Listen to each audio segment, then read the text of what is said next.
Hey crafty peeps, here's another project life video for you guys. I'm using a We Are Memory Keepers page protector, and I've already kind of picked out where I want my photos, but it gradually kind of changes as I go on with the process, which is normal. You sometimes you decide on something and then as you go and do the pages you end up changing your mind. Then I also am using the same cards that I used for my last project life video that you guys may have seen, which is episode 2.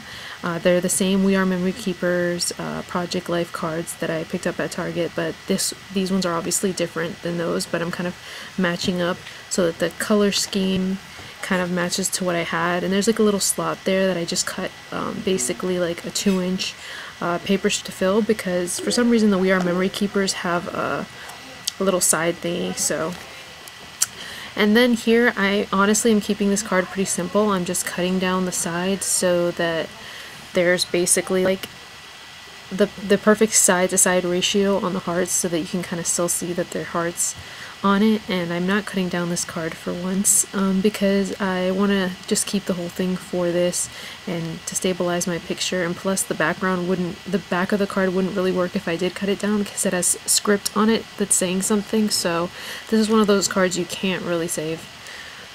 And there we go. And now I'm trying to decide what I'm going to put on this actual card, and I decided to go with some rhinestones from Freckled Fawn. I love their embellishments, so I decided to go with a heart because I just want to emphasize kind of like the hearts on this page, and I really like that little yellow heart, so I'm deciding where to put it. And then I went back to my trusty vellum 1-inch circle behind it, because I love adding vellum to everything.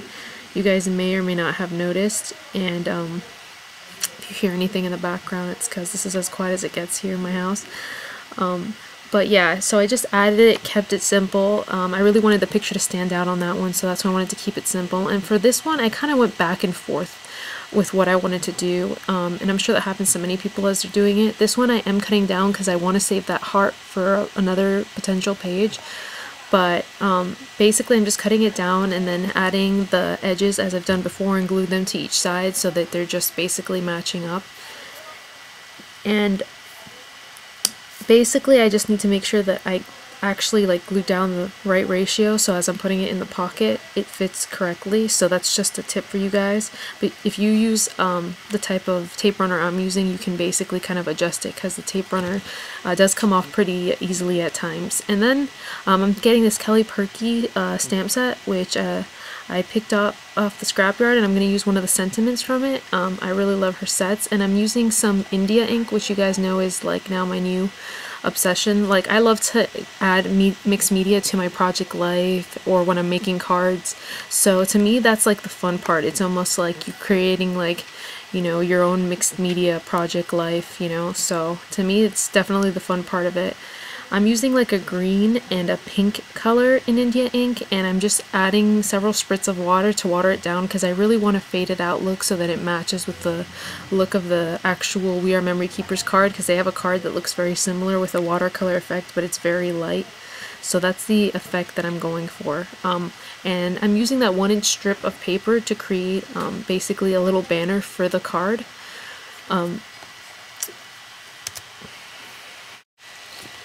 This is one of the reasons you want to keep your paper scraps whenever you can, is because then you can reuse them for this. I had cut that strip off of a project that I've done a while back, so it's actually the perfect size strip that I needed for what I was trying to achieve.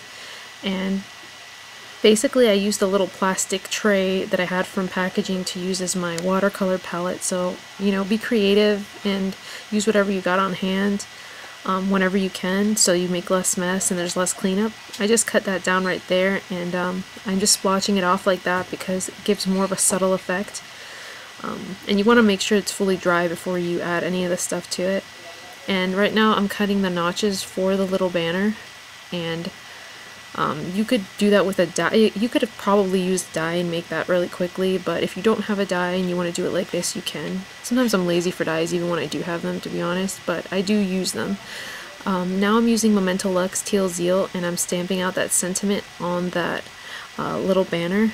And I'm using the Memento Lux Teal Zeal because it's a perfect color to match with the rest of the blue that I have on my page, and also it just gives you a really great stamped image. For the most part, it does not miss any spots most of the time when you ink it up, and it covers really well. And I'm using the little banner die that comes with the stitched freckled frond dies set, and I really love those because they're like a little mini banner. It almost reminds me like of a little tooth or something. I cut out those little banners in vellum, and I added foam adhesive to the back of that banner so I could just mount it on top of the picture, because I wanted to add a little bit of dimension without adding too much, because you know, you don't want to have a lot of bulk on your Project Life pages, and I tend to kind of add bulk at times because I love to embellish my pages.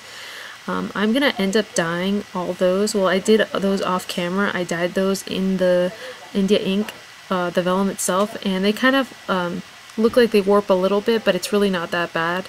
You can just flatten them back out again. And then I'm using my pen to just create the words that I'm going to need for the banner. And mind you, these are really tiny, so it does get like a little bit annoying because they're just so tiny that you have to like hold down each one. But I really knew what I was going for as far as like the embellishment I wanted to create, so I needed to use those. And it came out super cute. And something I did was I just extended the banner with an extra by accident adding an extra little heart at the end, so it was like the perfect size on it. And now I'm using a stitching template. I said stimping, yes, from Amy Tangerine, and it's from one of the Studio Calico kits, I believe, because I wanted to add a little extra something in the corner there, because I felt like there was a lot of like this extra space that I just kind of wanted to fill in. So I added some Studio Calico gold thread that came in, I believe, their Sugar Rush kit, and added that little like arrow going down and a few other embellishments, as you'll see. But you'll see in the pictures that I put at the end some of the things that I add throughout. Sometimes you don't see me do it in the videos because it's just I end up adding it after the fact. Right now I'm using my We Are Memory Keepers corner rounder to just round out the edges of that so it matches the rest of my spread. And that's a card from the project from the Gossamer Blue Project Life kit. That was their from their January kit, I believe, and I really love all the cards in their kits. And I'm just distressing the edges, or watering down the edges in a sense, with the Distress ink in Picket Fence or something like that. It's the white one, you know the one I'm talking about. And that's because I just wanted to create more of a subtle effect so it wasn't so brown. And then I'm just using some arts and crafts acrylic paints, the really cheap one from Michaels, just to spray down and add water and kind of just create a more of a splattered effect, because I wasn't happy with the card. It was, well, I'm happy with the card and I love the saying on it, which is one of my favorite sayings from Helen Keller, so it's ironic that I got it in a kit. But I needed it to have a little bit more color and just really make it differentiate, because it was all kind of blending together with the sand color and the brown on browns that I have going on. So I just wanted to add a little bit more to it and also make it my own, like I've said in the past to you guys. I have this Freckles Frond paper clip that I want to use, and I want to change the color a little bit because it's a bit too tone on tone for me. It's like an eggshell type yellow, so I decided I wanted to do some pink on it. I tried the Distress ink, but that didn't quite take, so I decided to use a hot pink acrylic paint and just dab it on with my finger, just to get it to have a just like a more noticeable appearance. Add some pink because I do have pink throughout my layout because I love pink. And so I decided to add it to that and put it to the side there. I was originally thinking of maybe sewing an arrow through it, but I decided instead to do the pin. And then that's an embellishment that I created myself, which if you guys watched my Project Life tips and tricks video, then you saw me create some embellishments for my Project Life that I do ahead of time, because I usually know the color scheme I'm going to use. So I create some things to be able to add to it, and it's something I recommend. And if you guys are interested in that, be sure to check out the next Project Life tip and tricks video I'm doing. And that was me showing you guys my nails. Yeah, they're snow cones, so if you pause the video to look at them, you'll see that they're actual little tiny snow cones that I did myself. Thank you. And now I'm using my typewriter because for my last card I want to add some type font, and I have a typewriter that I specifically got just for this, and I really enjoy using it. It's a German typewriter, so I'm going to add some fonts to the rest of to the original card that I was thinking of doing pictures on. So I changed my mind on that, which is totally allowed, you guys. Like, don't overthink it too much. I change my mind all the time. And I'm just typing a few things there, and check out my second video for the rest of this. Thanks guys, bye.